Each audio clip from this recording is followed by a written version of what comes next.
All right, it's 5 after, so I will go ahead and get started. Welcome everybody from my living room and from Gainesville and from Riverview. Eileen, you in Riverview? I actually have 3 or 4 people in our studio, if you want to call our living room a studio. We don't have masks on because we are all fresh off quarantine after shaking hands with somebody who had the COVID, but we're all safe. So we don't have masks on in here. I hope you guys are all doing well as well. Welcome to the December meeting. It is virtual, as you can see. That is our plan for the at least the immediate future. Before I go any further, I want to thank Eileen Durkin. She is on. I don't know if you can see her face unless she talks, but she is a ninja shark, and she has been running these Zoom meetings and processing them through to YouTube for us for all of our meetings we've had. So we appreciate that, Eileen. I didn't want to wait to the end and possibly forget to thank you. Your help is immeasurable because Dr. Bob and myself could never pull this off otherwise. No problem. Glad I can help. Ask you folks to keep continue watching through our virtual meetings. I will talk with USF, University of South Florida, at the end of December. My guess is that they're going to continue to run with no non-academic events on campus. So we will entertain, as I've said before, the possibility of starting some outdoor, maybe an outdoor meeting in January when it's not going to be hot and it won't be raining, but there is a good chance it could be cold. So, but we can dress for that.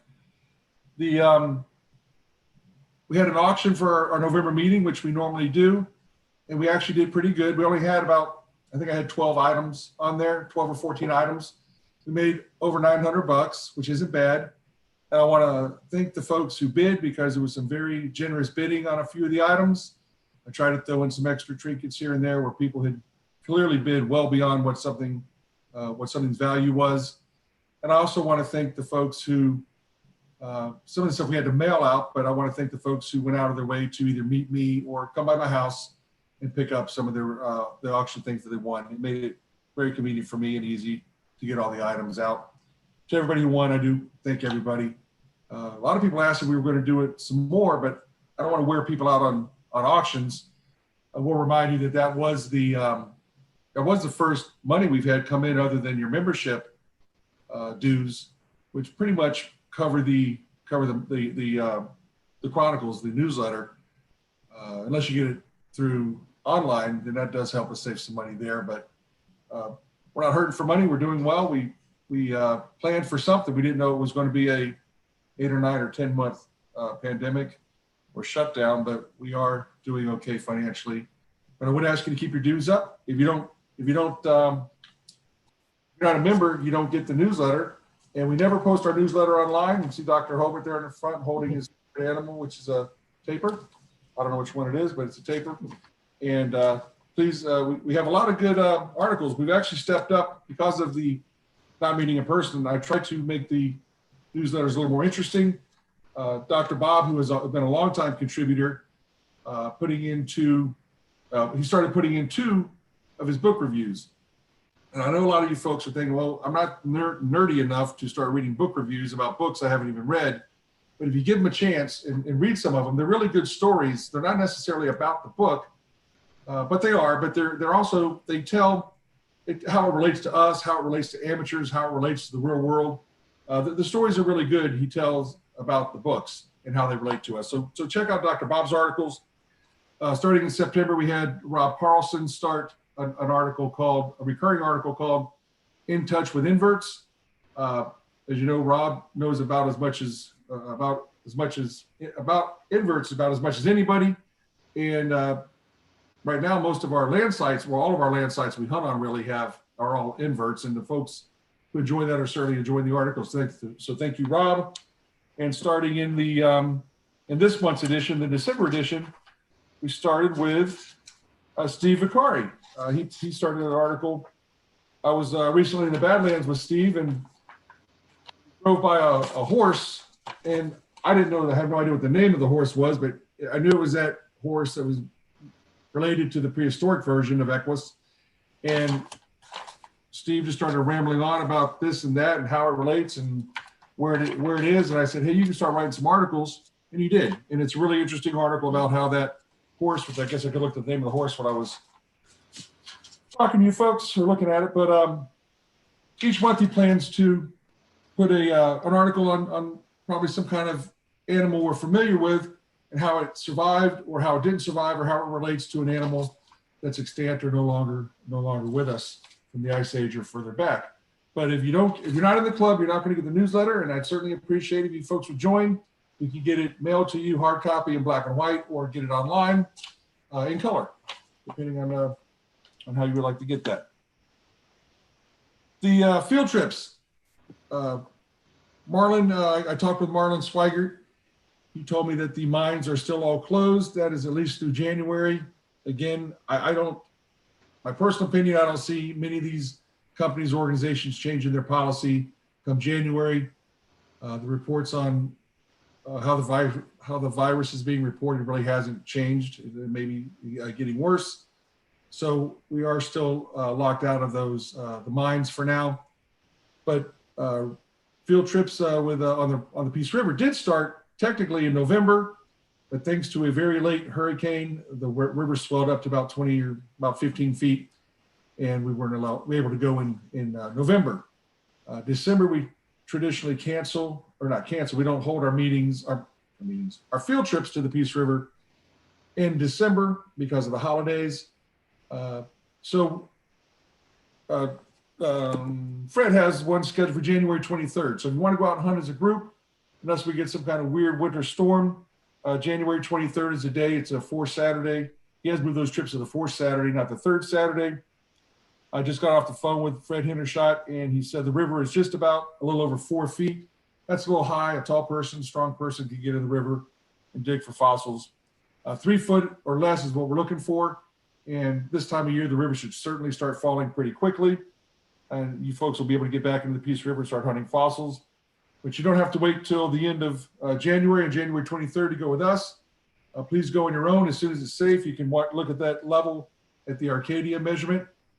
You're looking for 3 foot or less to be really, really safe. And if you go to our Facebook page, there's lots of folks I see scheduling canoe trips, kayaking trips, walk-in trips, meet you here at this boat ramp or that boat ramp. Please go on your own and start hunting. Make sure your permits are up to date because they do check you on the river from time to time. And go on your own. Check out Facebook for scheduling a trip with some of our friends. I think there's even a subgroup called TBFC Rebels that are out hunting fossils on the river just about every weekend. Next, Fossil Fest. As you guys know, we missed having Fossil Fest by about, if the virus had waited about 48 hours, we'd have been done with Fossil Fest. That's how close we were. We canceled the morning of setup, which was a bad time to do it, but we're optimistic. Some things are moving forward with events, and I've talked to the fairgrounds extensively, and they said we can have the event. There will be some limitations, but nothing that will really affect us a whole lot. They're going to limit the amount of people who come in a day, and the limit's small enough where we don't put more than about 1,000 people in per day, and they're allowing 1,200 people to be in the building per day, including vendors, guests, and volunteers. So we should be good with that. They are requiring face masks be worn. But I can tell all you folks, I know it's politically, the face masks are politically polarized. After January 20th, it's going to get worse. It's just the rules at the fairgrounds. We're not supporting them, not supporting it, or arguing about it. If you come in, you're going to have to wear a mask. We are going to need a lot of volunteers. And I know that there's still some folks who may have some kind of health issue that just regardless of whether we're allowed to have the event or not, may not want to come because of what's going on with them personally. So if you've thought about volunteering in the past and you haven't, now's the time we really need you. I'd hate to have to cancel the event because we can't get the 100+ volunteers we need to run the weekend, Friday, Saturday, and Sunday. In the next day or so, or sooner than that, probably Sina, my wife Sina Sora, will put on Facebook the email address requesting volunteers to start sending in their request for jobs and times. And the sooner you volunteer, the more likely you are to get the time you want to come in and the day you want to come in. I hope everybody just volunteers for all 3 days. That makes it a lot easier for all of us. And I want to tell folks, even if you don't get the job you wanted right off the bat, I know people have complained in the past thinking they're getting a job that's really not important. All the jobs are important. We couldn't do the show without filling every job slot we have. For example, a lot of people think when I put them on one of the side doors for security that I'm just putting them somewhere. People try to sneak in. It's a $6 or $7 show we charge to get in, and people try to sneak in that side door all day long. So that's a very important job when I put you on a side door. It's an important job when we put you anywhere. So please consider volunteering if you haven't in the past. It's fun. You have a good time. It is hard work, and we could not do the show without all of you guys volunteering. Tonight we're going to have. I'm going to be giving away 2 items tonight. One is, don't take too excited. It's a replica. God bless you, Dr. Hulbert. It's a mastodon 5-hump replica, and it's nice and heavy. Looks pretty good. And we're also going to be giving away tonight for winter, if you live up north, hopefully, because down here you got better things to do in the winter. But it's a 1,000-piece dinosaur puzzle. It looks pretty big. 1,000 pieces, a big puzzle. I've never done a puzzle. I lived in Florida my whole life. We played outside. But I'm going to be giving my phone number after Dr. Hulbert's presentation. I'm only going to give it once because Eileen has to go on and scrub it off the video afterwards, so I don't have people calling me for the next 20 years trying to win a prize off YouTube. So I'm only going to give my number out once. I'm going to do it after Dr. Hulbert's presentation, and I will take, just like old school, Saturday night on the radio, I'll take the 10th caller tonight. And the 10th caller will win the puzzle, and the 11th caller will win the Mastodon replica. All right. Dr. Richard Hulbert is our speaker tonight. He has with him a grad student, Mackenzie Ross. Hello. His presentation is on a new program called the Peace River Paleo Project, research outreach and education. The Peace River is certainly one of the most popular places for folks to go hunting. People screen wash it, snorkel it, and they scuba dive. They walk the banks. A lot of the fossils our club finds are found there in the Peace River. Before Dr. Hulbert gets started, I want to tell you, if you don't know Dr. Hulbert, he's the collections manager at the Florida Museum of Natural History. And in the past 20 years, there's probably been no more important person supporting the amateurs and having relations from professional to the amateur fossil hunter. We appreciate that, Dr. Richard. He's done a great job reaching out to all of the amateurs across the state. The Vertebrate Paleontology permit program has not really had any problems, and I think that's more so because Dr. Richard has been running it, in my opinion, for quite a while. For the 20 plus years he's been at the university, a lot longer than that probably.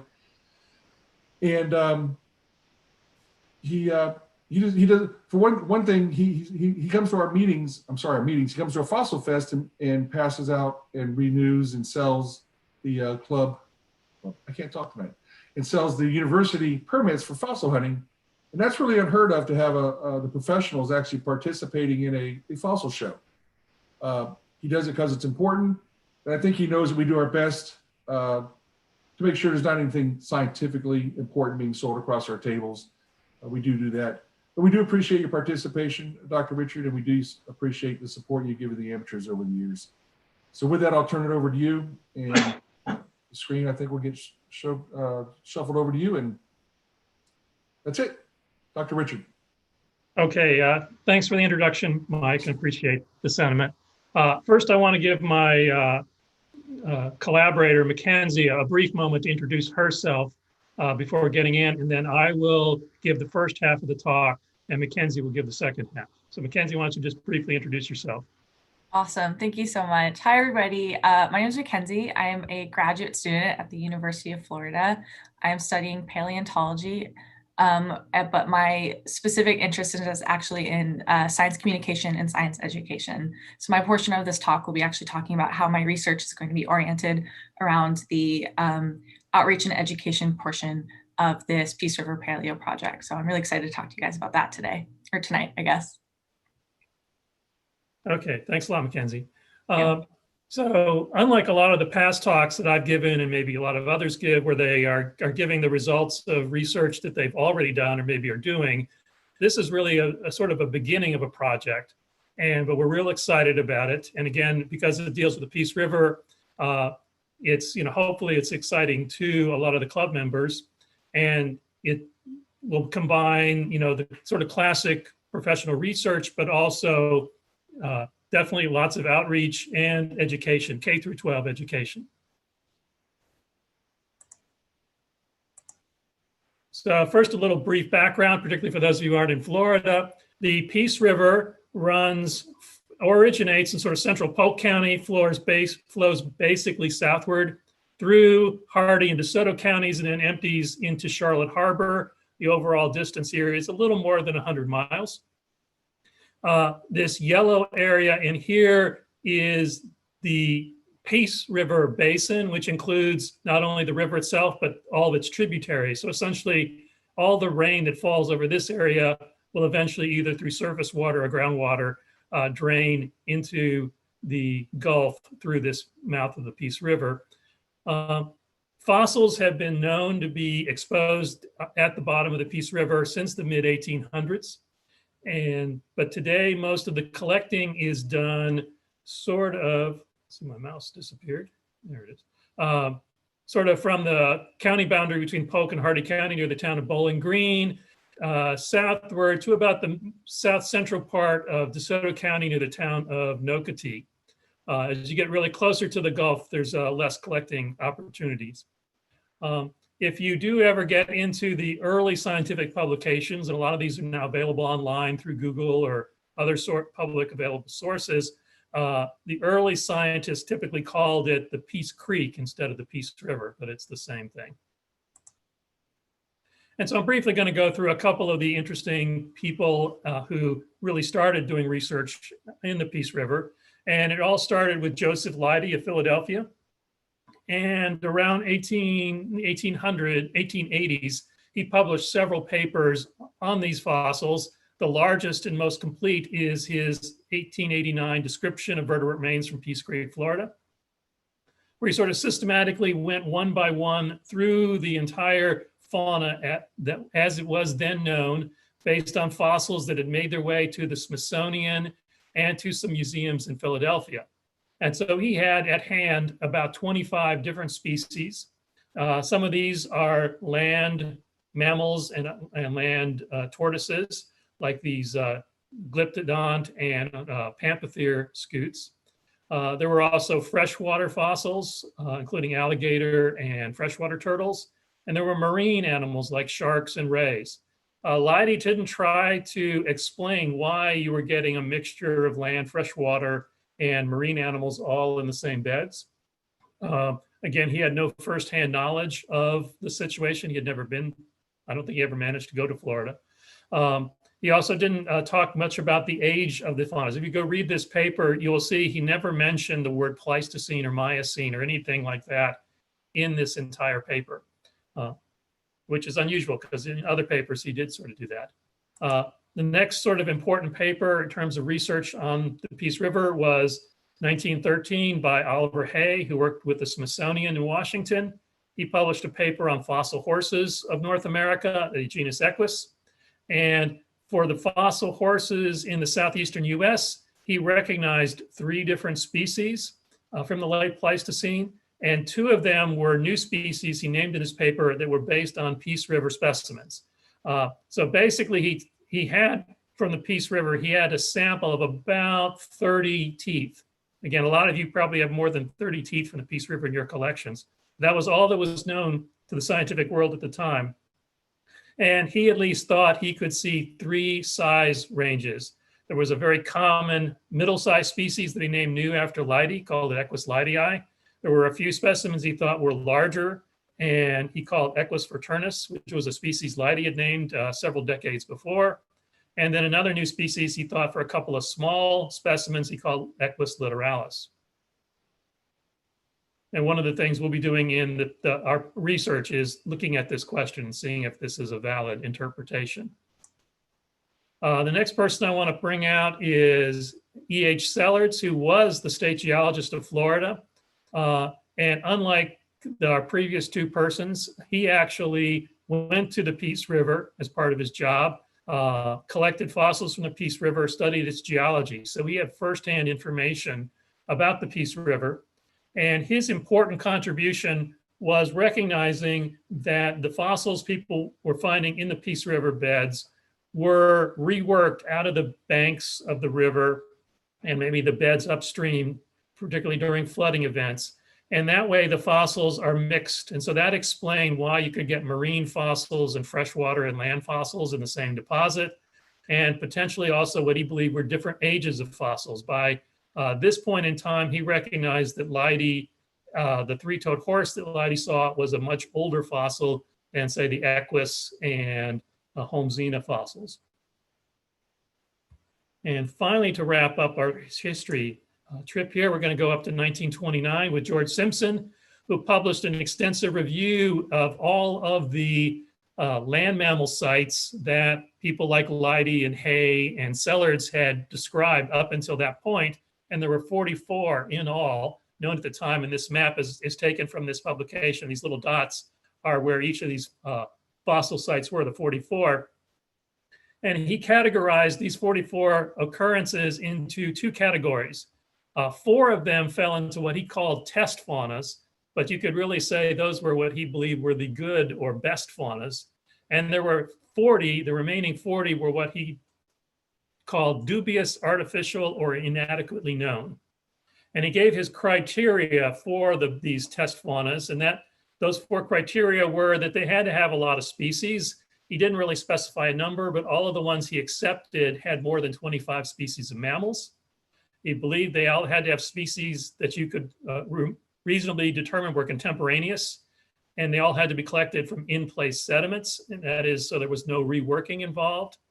And all the fossils had to be from a single area or locality. And so the Peace River fossils failed on all 4 of those counts.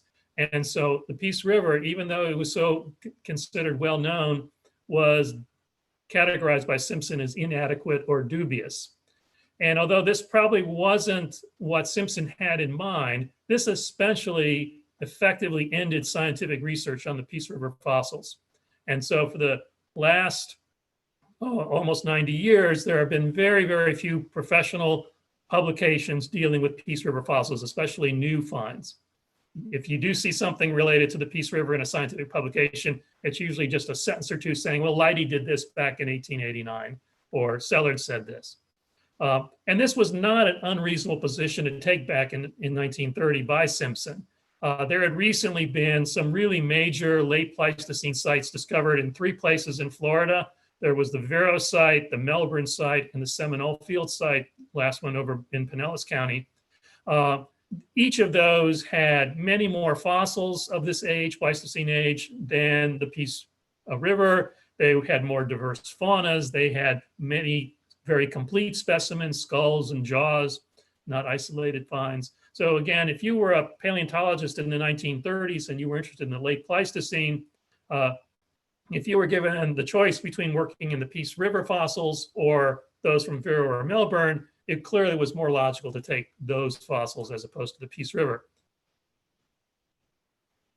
However, and this, for whatever reason, this limiting action on the Peace River fossils by some professional scientists still continues today.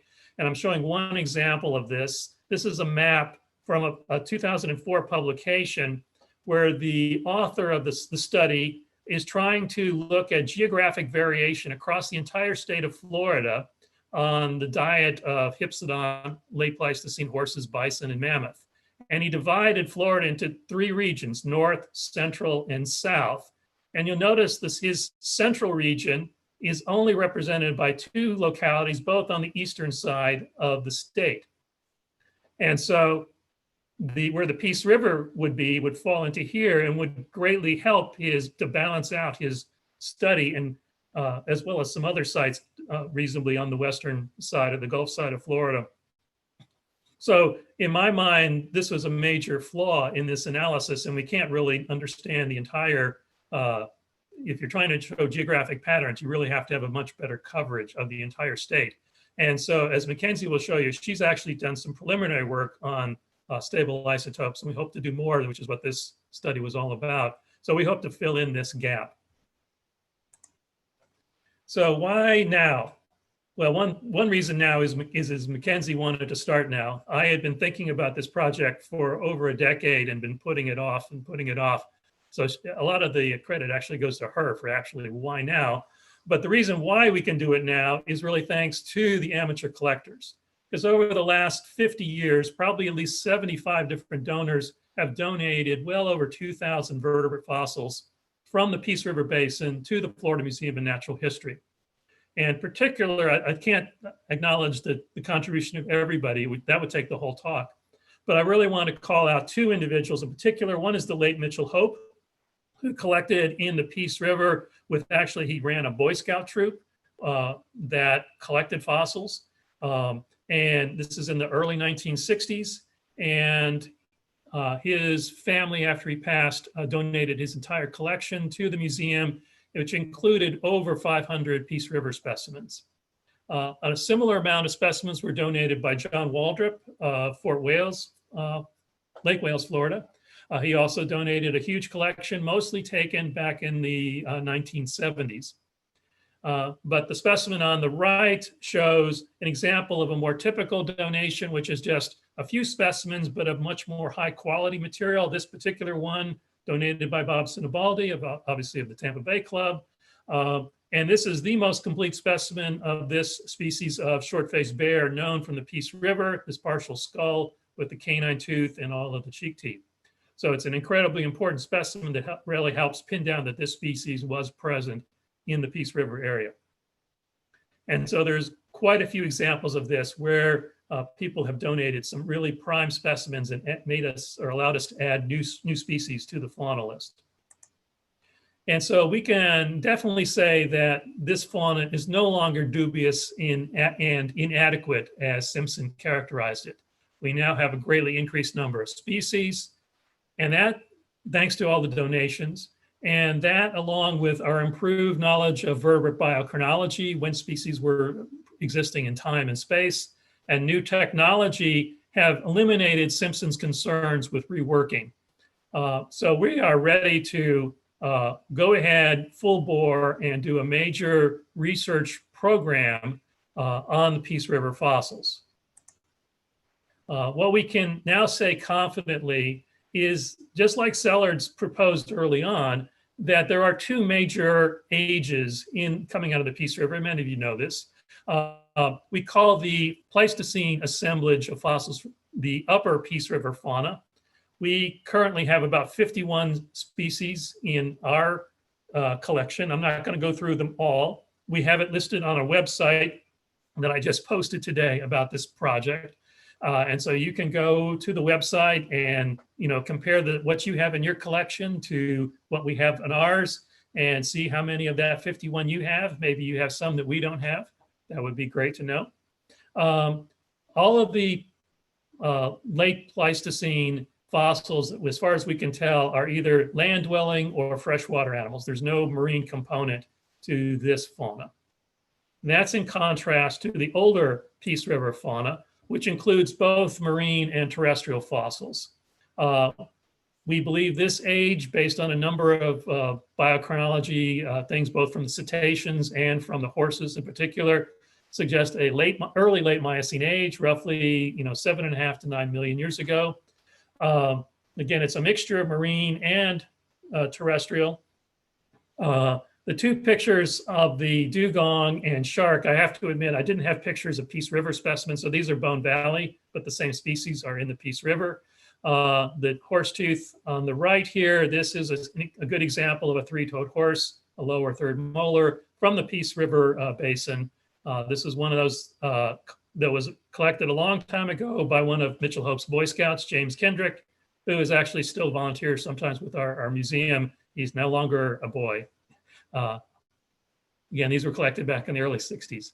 And so those are the two major faunas. And so here I'm going to start discussing what we intend to do in terms of research. I should point out this paper that I published, co-authored with Andreas Kerner, who many of you know, This is about the only paper, this was published back in 2009, the only paper in the last 80 years that described a new specimen from the Peace River. But now we hope to publish 2 major review publications describing both of the 2 faunas I just mentioned. And together, those will essentially be the first comprehensive review of Peace River fossils in 130 years, since Leidy 1889, or over 130 years, I guess now.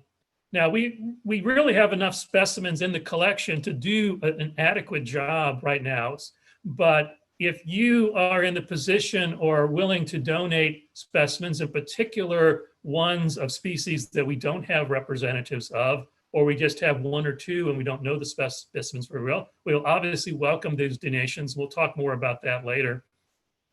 And again, you can look and see what we have on our webpage. Now, the third paper, and this is the one that Mackenzie is going to start out with, is what we call a multi-proxy analysis of the diet and paleoecology. Multi-proxis just means different times. It's a fancy way of saying different ways of looking at the same issue. And so, Mackenzie, you're up. Awesome. Thank you so much. So I'm going to begin by talking about the paper, the third paper, so the multi-proxy analysis, which is going to cover the diet and paleoecology of the upper Peace River fauna ungulates. And for this one, we do actually, we are looking for additional specimen because we actually have to do some analysis of them. And I'm going to talk about those 3 methodologies in just a second. But first, in order to eliminate any modern or historical specimens of deer, horse, or bison from these analyses, a portion of the root or dentine from each will need to be sampled for rare earth elements. And we will do this with a mass spectrometer that we have on UF's campus. Modern specimen should essentially have no REEs, while fossils usually are enriched from about 10s to 100,000 parts per million with rare earth elements. Sampling for REs will not be necessary for any tapir, mammoth, mastodon, peccary, llama, or sloth specimens. Our first analysis that we'll be undertaking is stable isotope analysis, which is actually something that I've already started, as Richard mentioned. And stable isotope analysis is just looking at stable carbon and oxygen isotopes derived from the fossil teeth enamel or dentine in the case of the sloths. For carbon isotopes, they kind of reveal the relative amount of plants eaten during the time of tooth mineralization. And this can either be from C3 photosynthesis, which is primarily bushes, shrubs, and trees, or C4 photosynthesis, which is grasses usually. And oxygen isotopes actually reveal information on temperature and precipitation. And we get this from the water that these fossil animals were drinking. And the donations that we would likely be looking for this would be upper or lower third molars. They do not need to be complete. And this list of specimens at the bottom and their numbers can be found on the webpage that we have published, and that will be linked at the end of the talk. And here, oh, I'm sorry. If you go back a second, I was just going to talk about the pictures. Here on the right is just me sampling some of the beginnings of the Peace River tapir specimen. And we just do this with a just a little tiny hand drill. So it's not super invasive. We just take a very, very small amount off of the third molar. The next, oh, sorry. So a little bit more on stable isotope analysis. Here on the left is a fun little graphic of how this carbon is actually getting into the teeth. So isotopes can be used to kind of assess the diet because there's a direct relationship between the food and water being consumed and their corresponding isotopic signature that's found in the teeth of these animals. And that's because the isotopic ratios of dental enamel reflects the geologic substrates on which their dietary intake is sourced. So the plants that they're eating, as you see in this left graphic, or the water, for example, for oxygen. And this graph on the right is just kind of showing the 3 types of feeders that we might see. So grazers, like horses, or browsers, like the tapirs that I'm currently sampling, or mixed feeders, which kind of fall in between and can eat either tough grasses or softer things like leaves. And this is the preliminary data from the Peace River tapirs that I've started sampling. On the left here, you can actually see the first 6 that I've sampled, and they fall kind of between -11 and -15 delta C13. And this just kind of puts them in that browser category. And you can see this kind of in a better context here on the right. So all of those gray squares are Florida tapirs following in that browser category. And in the middle here, we have some mammoths, and we have some bison and a couple of horses. And those are more mixed feeders, which is kind of, some of those are a little bit interesting data actually from the study, which is going to be really fun to go over. And then all the way on the right here, we have horses, which are typically grazers. So this is kind of an ongoing goal of our Peace River research. Our next analysis is microwear analysis, which basically just looks at these microscopic pits and scratches that are created on their teeth when animals chew food. And the size, frequency, and directionality of these pits and scratches helps us distinguish between whether they're grazers, browsers, or more of like a fruit seed eater. And only the features that are formed during their last 2 weeks of life are preserved on their teeth. And for this one, we don't actually need true donations. We can actually take a mold of the specimens in people's private collections because it's a non-invasive type of analysis. But we're only looking at upper molars, and these upper molars have to be extremely well preserved. So no like water wear or wearing down of those pits and scratches can be there because that affects how this microwear analysis happens. And again, this list of specimen will be on our website at the end of the presentation. So a little bit more about microwear. So in ungulates, this is what we're looking at for this paper. A higher number of scratches over pits indicates more of a tough food consumption, so things like grasses. A higher number of pits over scratches will actually indicate consumption of more brittle, soft materials like leaves and fruits and seeds. And if we look over here at this picture on the right, this is actually a pig, fossilized pig jaw. And these gray pictures are just showing kind of what these pits and scratches might look like up close. And there's two kind of common ways of looking at microwear. So the first more common way and the older way is just taking this high def cast that I was talking about and looking at it under a low powered magnification. And when we're doing this, we're actually just using our human eye. So this involves a little bit of human bias. So when doing this way, we want only one human doing the full study, because if we have multiple researchers looking at specimens for one study, that's too much human bias kind of bringing into the equation, which is why we actually have a fun new way, which you can see in this middle fun little colorful diagram here. And this is taking a high-res scan of the tooth cast. And this is a way of looking at the tooth topography. And then we analyze it with computer programs. So this takes out the human bias that the first method has. And our last type of analysis is mesowear, which is just looking at the shape of the occlusal surface of the worn teeth in profile. So looking at the top of this diagram, this is just looking at the sides of these teeth and kind of the shape that they have. So animals eating low-lying plants with kind of a large amount of dust or grit on them will wear their molar teeth very, very flat. Whereas animals eating softer leaves higher off of the ground, so think like trees or taller shrubs and stuff, will retain their occlusal surfaces a little more with those ridges and valleys farther into their old age. For this one, again, specimens are needed, but donations are not necessary, as we can take these observations in images of these teeth, of these molars, in y'all's private collections without necessarily donating them to the museum. And just a little bit more mesowear. This is based on the physical properties of the ungulate's food as they're reflected on the wear that they cause to the enamel surface of the teeth. So if we look at this diagram on the left, this sharp wear on the left would be, we would see that in a browser, someone eating softer food that might not wear that teeth down as much. This middle one that's just a little bit rounded but not completely worn down would be more of a mixed feeder that is eating kind of a mixed amount of tough and softer foods. And this completely blunted down is such as a grazer eating a lot of really, really tough food. So something we would see in like a horse, like you see on the right here, that has completely blunted down cusp and really, really low relief. And we just look at, like you see, this is the buccal or the cheek side of the molar, and we're just looking at the tips of the molar tooth cusps to determine mesowear. So those are 3 types of analysis that we're hoping to gain in that paper. Now we're going to move on to the education and outreach portion of the Peace River Paleo project. For K-12 education, we have 3 major goals. Our first one is creating and making fossil kits of specifically Peace River fossils for use in K-12 classrooms. This is something that the museum has a lot of background in, something that we've done a lot in the past. But we want to do it specifically with Peace River fossils and work in tandem with K-12 teachers to ensure that they are getting exactly what they need out of these fossil kits. And we'll talk about that a little more in a bit.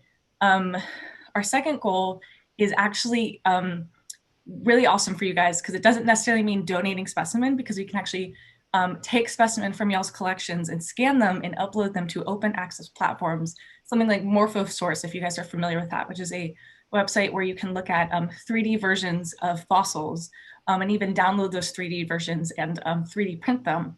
And these are really awesome to be used in classrooms or fossil clubs or science clubs, or something like a Boy Scout troop that you see here, or you can even use them at home. So that's a really awesome teaching source that we're trying to get out there more and more, because it's cheap, they're really durable, which is awesome for younger kids. And it gets paleontology out there more and more in science classrooms. And our final goal, and this is the really big one, is collaborating with these K-12 teachers to create paleontology-oriented lesson plans. So a couple ones that I've worked on in the past is measuring fossil teeth. So something like measuring shark's teeth to determine shark body size, or measuring horse teeth to study evolution. A couple lesson plans that we've actually found is maybe looking at the osteometry of some of the reptiles that you find at Peace River. So something like the alligator or some of the turtles or the tortoise limb bones. So maybe determining the ratio of the femurs to the tibias, or even incorporating some of our mesowear analysis into a lesson plan. But the true goal of this, and this brings in the 3D printing and the fossil kits, is really working with these K-12 teachers and getting what they need and really utilizing Peace River and paleontology to create awesome lesson plans in their classroom. And here's just some really cool pictures of what it looks like to actually bring paleontology into the classroom. So on the left here, we have a student working on a shark teeth ID lab, where they actually get to sift through some matrix and pick out shark's teeth and work on identifying them. And this is just a great way to get young kids hands-on with paleontology, where they don't necessarily have to be out in the field to start kind of that fossil and paleontology science journey. And then here on the right, we have some kids actually working with both real and 3D printed fossils. And this is a great way to use 3D printed fossils because they're cheap and they're durable. So if you're someone who has a really cool fossil that you think would be great for use in the classroom, but you're like, I don't want it to be injured, I don't want it to get cracked, 3D printing is a great way to make a really durable fossil useful in the classroom.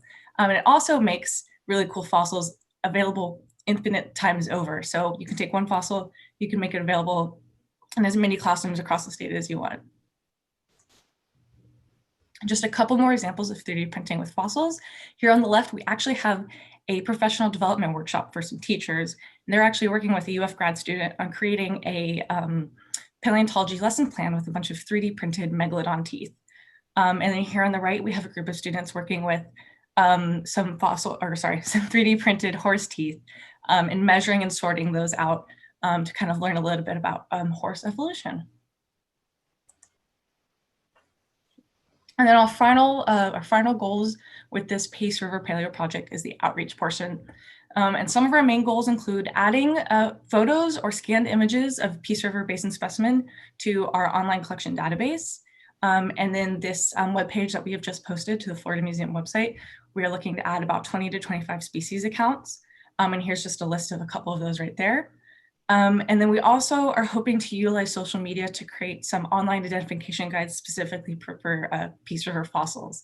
And some of my own experience. So I am the online curator for My Fossil, which some of you guys might be familiar with. And it is a really awesome amateur and professional paleontology networking app where you can go and you can post fossils for ID help, for networking.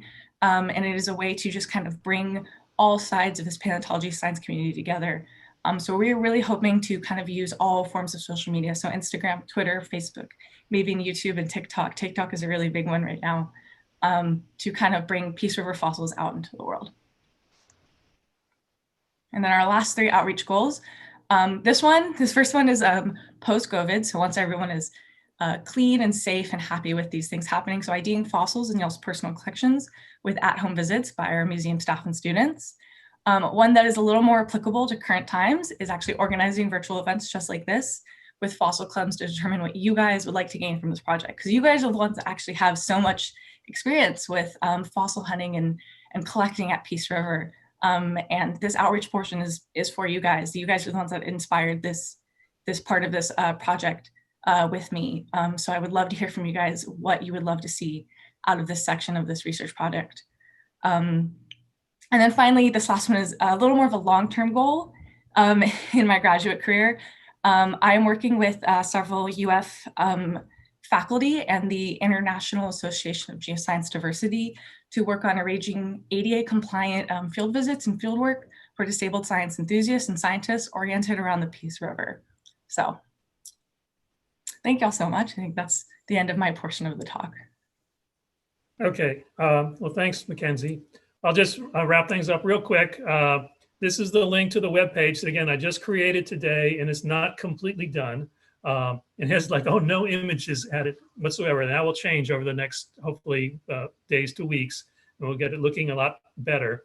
But right now, it's like a big info dump with lots of fauna lists and the specimens that we do need to hopefully complete that dietary and paleoecology study. And again, if you want to contact either of us, email is the best way. And this is my email address. And this is Mackenzie's email address. And we'll be glad, particularly if you're interested in donating, there's more information about donation possibilities on the website, and we'll increase that. So we have a number of different options, ranging from the traditional to the scans, and variety of ways if you want to help this out on this project. Again, obviously, many of you have already done your bit already, and so we appreciate that. But we're on everybody who goes hunting in the river to make a small contribution. And if everybody makes a small contribution, then we don't need hundreds of specimens from one single person. We can get 1 or 2 specimens from hundreds of people to the same effect. And finally, we like to thank everybody who has donated fossils from the Peace River to the Florida Museum. I also want to thank Ken and Tammy Marks for the use of their collecting images from the Peace River, and all the curators and collection managers at the other museums who have allowed me to study their Peace River fossils over the last decade. And for that, we'll call it quits for the talk. So I guess I stopped sharing. And now we're going to be able to, Mike is going to take questions that you guys might have, and either Mackenzie or I will answer them the best we can.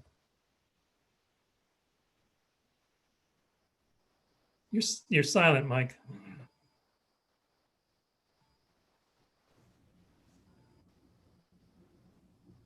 I'm back. So if you're logged into Facebook or into YouTube, you can send your questions on the chat there. If you guys have any questions, you can run those through right now.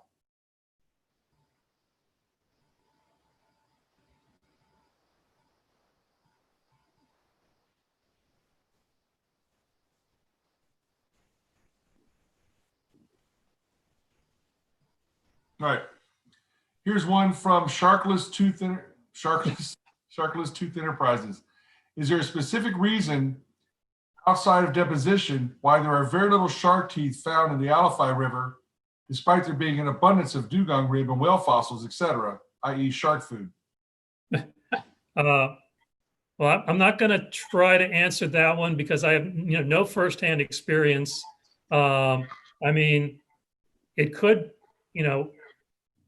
I really don't have an answer to that. And again, it's, whether it has to do with the sediments of some kind, or, it's actually hard for me to imagine a marine depositional setting in Florida that doesn't have a lot of shark teeth. That seems, it's very commonplace across the whole peninsula, at least. So I don't know what's going on in that particular place. Well, we stumped you. Yes. And that, unless something pops through, that's the only question we had come over. We're getting lots of folks saying great talk and thank you very much. So I do not see any other questions. Nope. Like I said, I'll let it out the dumb questions. How much dugong is too much dugong? Well, again, if you're not the type of person who, has long ago stopped collecting the fragments of dugong ribs, again, as we're trying to build these or the kits for the school kids, every one of those kits needs a dugong rib. And so, the next time you go out, maybe pick up 1 or 2 and send them our way. That was from Mike Barnes. And Maddie Verbeek is asking, what are some of your ideas for making fossil hunting ADA compliant. Awesome. So this is a very early in the works situation. I'm working with a couple faculty at UF to get this started. I don't want to talk too much about it right now just because of the specifics of it and because we have to work very closely with the museum to make sure that everything runs smoothly. But the goal would be to create both virtual and in the field options. Because Peace River is a river fossil site, we have to be certain that we make options for all types of disabilities. So stay tuned if you guys are interested in this project. More will be coming about that as we get it into the works. But like I said, this is very in the works situation. I'm a first year graduate student, so I have some time to get that going. Thank you. If I missed it at the beginning, I apologize. Where are you from, Mackenzie? I'm from Mobile, Alabama. But I've been here in Gainesville for 5 years now, and I'm actually technically a Florida resident as of 2020. So. Okay. You were throwing a lot of y'alls out there, so I knew you weren't from New York City. Yes, I was using y'all. We like that. Another question from the Paleo Hunter. In addition to what you covered about the teeth, what do you hope to learn about the paleoecology in the Peace River Formation? Is there anything specifically we could learn about the ecosystem? Richard, do you want to say something before I go? I think one of the main things is, fitting it, like I said, fitting it into the broader picture of Florida. We're trying to figure out how much of Florida was relatively dry, relatively open prairie, or more open habitats versus densely forested habitats. So there's a whole habitat issue there beyond any one particular species, and that's the main thing that's driving me to. I should mention that if you went back to that graph, that a lot of the animals that are not tapirs in that graph are actually from Millennium Park. So we have another graduate student who's starting this year who's actually working on Millennium Park now. And so that she's going to complete the curation of all the stuff we did at the second field trip. Again, those of you who are not familiar with the club was heavily invested in collecting at Millennium Park, which is a site near St. Petersburg and off on the coast. And so that's another fauna that's now being worked on in a similar sort of way, although the Millennium Park also has an archaeology component. And so this student is sort of bridging archaeology and paleontology. And so she has just started. So you saw some results of her isotopic analysis of the Millennium Park stuff. And so we hope to add that to other sites and just build a more detailed picture of what was going on environmentally in Florida during this time of great change, both incoming humans causing change as well as climate changing as the ice age turned into the modern interglacial. Off topic a little bit, Ninja Shark is asking if you can give us any updates on Mont Brook. Sure. We are continuing excavations in a small, securely safe way, masks all the time. We're only using persons from the museum or volunteers who have been cleared to work on campus, who've had a test and sort of promised to behave well. And so we typically only have like 4 or 5 people out there per day, as opposed to the crowds of 15 to 20 that we did pre-COVID. But we particularly, after talking with the landowner, he didn't want us just to drop the ball and wait a year or two. And so Dr. Block, my supervisor, and we decided to continue excavations. We had a very short, we were right up to planning, just as the club's Fossil Fest was, delayed. We had a full March program ready to go. We had actually prepared the sites in, late February, early March, and then wham, we did transition in last spring. It was just museum people. Maybe there were 1 or 2 volunteers who also volunteer in our museum.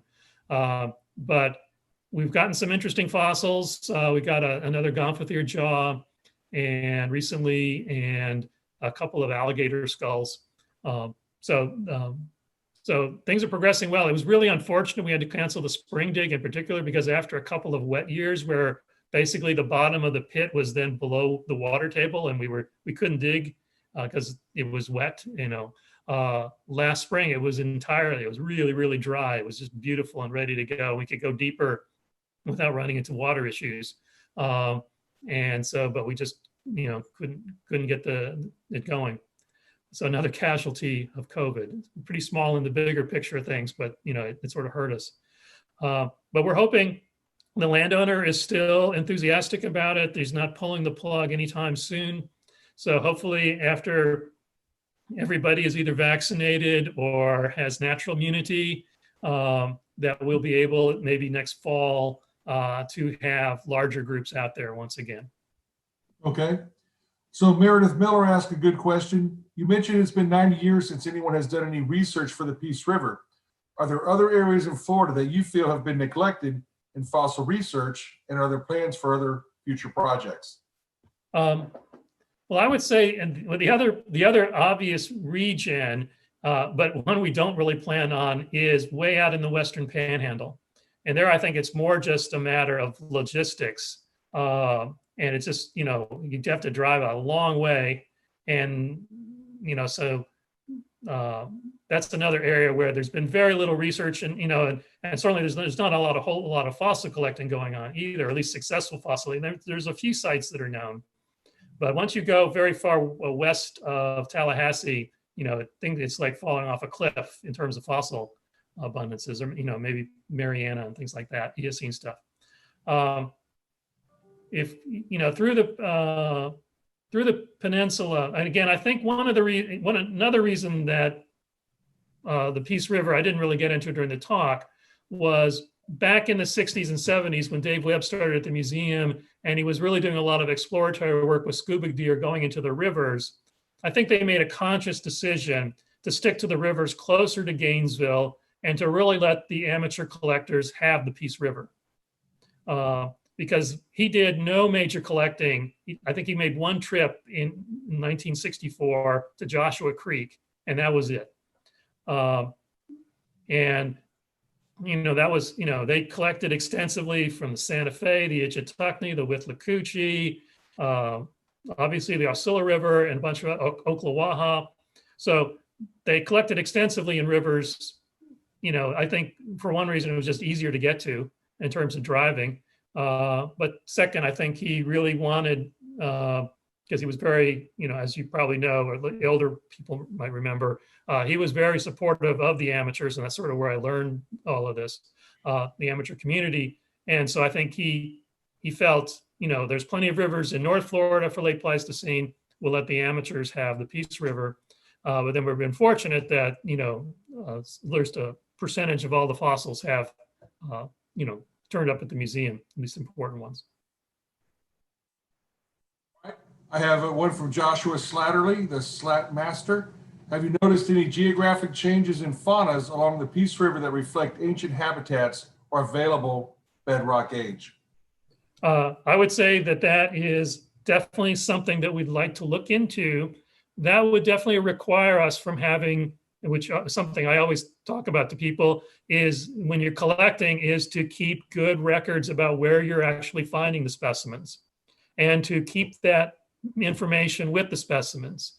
Just in the last few years, we have recovered 2 collections from, unfortunately, people who've passed away.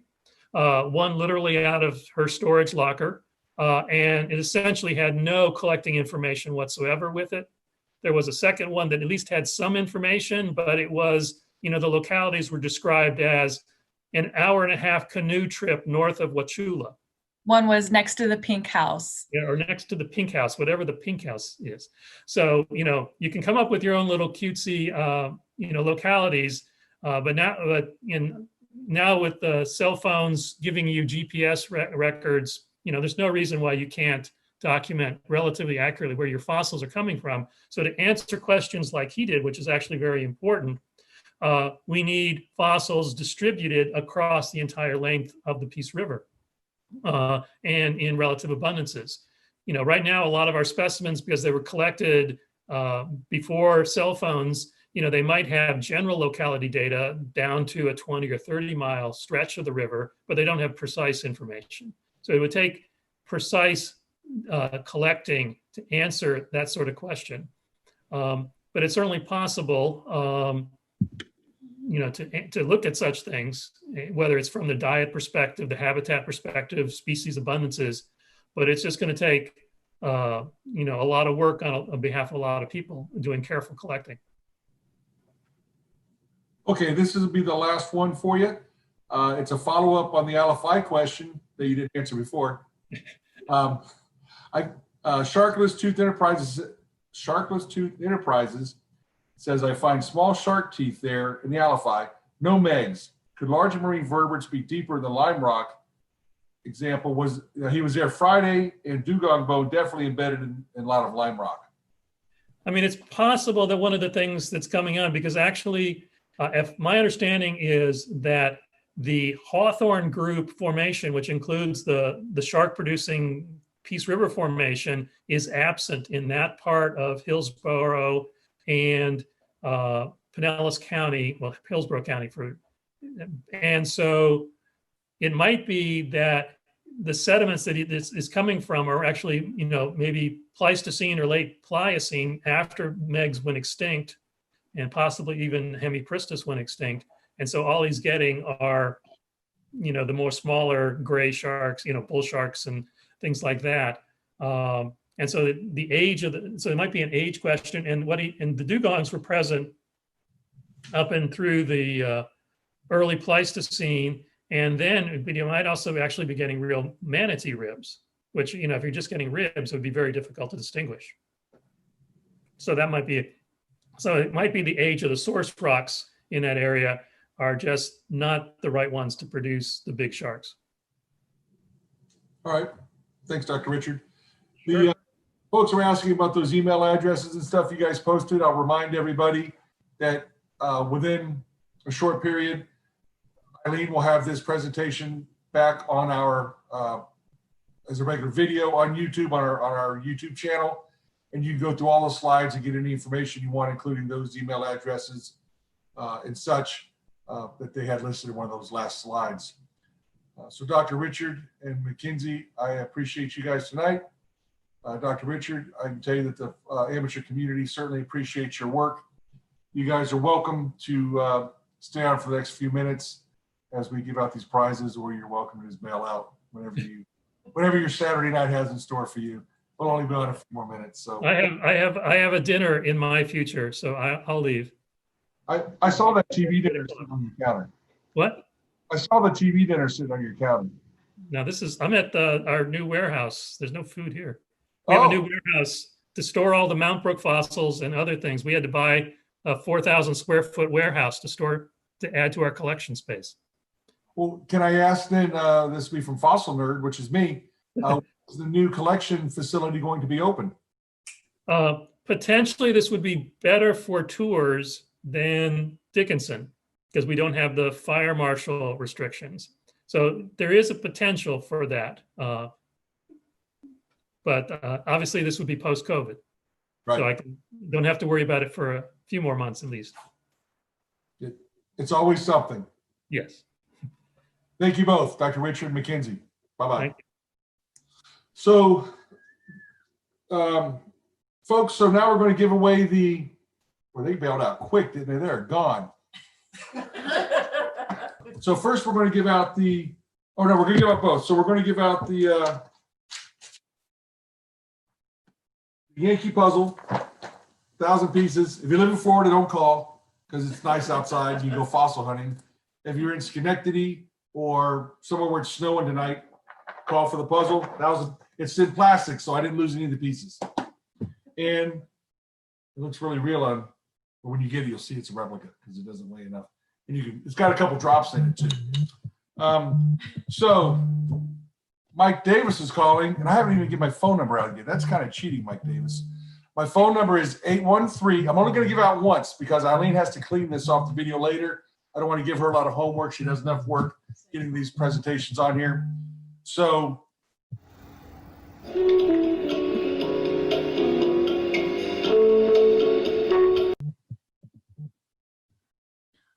First caller, who's this? Hello? Well, I know it's Mike Davis, but I can't hear him. All right, Mike Davis, caller number 1. That was, it's caller 10 and 11. So A13, I can't say it again. Second caller, who's this? My phone is blowing up, so I can't turn on the speakerphone, so you have to trust me. That was the second caller.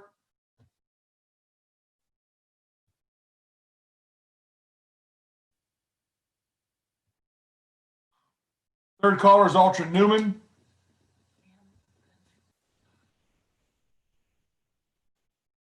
Hello, is anybody there?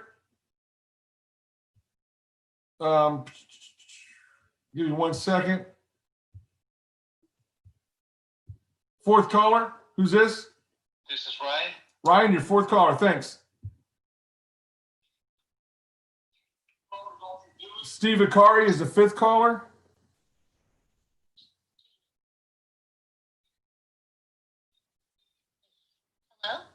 Hello? Hi, who's this? The sixth caller? Jamie. Jamie from where? Lena Lake. Land O'Lakes. All right, sixth caller. We're moving on. Russ Hislop is the seventh caller. Russ? The eighth caller is Mike Barnes.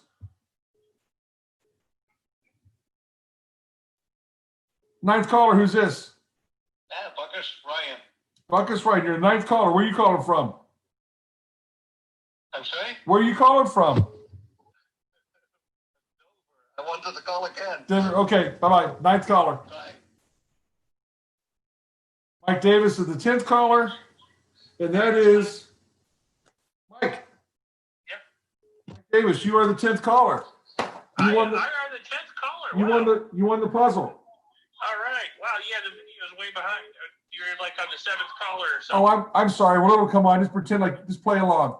All right. People are going to think something's rigged because your wife won something at the last meeting. So I don't want to kind of stuff you guys are pulling, but you won the puzzle. Next caller wins the Mastodon tooth. And that caller is, you're the winner. Hi, who is this? Hi, this is Meredith Miller. Meredith Miller. Haven't seen you at the meetings in a while, but you won the Mastodon replica tooth. So thanks for calling. And if you don't mind, if you just text me late after the meeting, we will talk about how to get that to you, okay? Okay, sounds good. Thank you, Meredith. Thanks. Bye-bye. All right, everybody stop calling me. Everybody stop calling. I got 400 calls in 30 seconds. So we gave out both the prizes. I know we're behind here because people are telling me on the phone I can't see me winning on the screen, but we will watch the newsletter and watch the Facebook page for updates on how we're going to proceed in January. It's my guess that USF is not going to allow us in, so we will have to either do virtual or try to find an outdoor place. And for all we know, the country may be on lockdown again. I don't know. We'll see what happens in the new year. I think I've told you guys everything. Merry Christmas, Happy Hanukkah, Happy Kwanzaa. If there's a holiday I don't know about or I forgot or didn't mention, happy that one too. And I will tell you, as President Whitmore said from Independence Day, we will not fade into the night. Thank you guys for watching tonight, and good night. Goodbye.